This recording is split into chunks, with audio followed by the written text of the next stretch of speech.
گوشنیزه، شقده، ترخونه. ترخونه.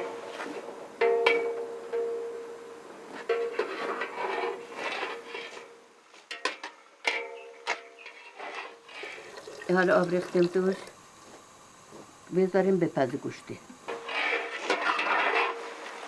حالا دستون پخته.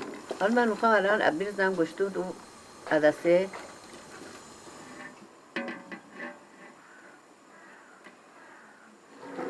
شما زرچوبه رو بیدید که منم برنج بشورم بدم خدمتتون. زرچه و نمکش قاطی بشه بعد برنجی بریز. حالا من برنج میزم. یک کم سر بده.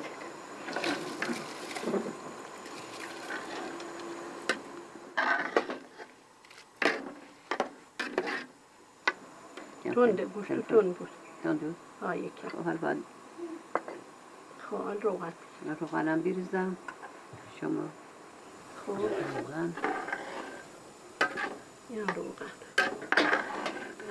بعد سر بذارم روش بپزه برای برنجش نونش بیاد بعد دمش کنیم. بفرمایید در پس قرمه ارسنجون. خیلی خوش آمدید. دست شما در نکنه. بفرمایید شما. بفرمایید. خیلی عالی.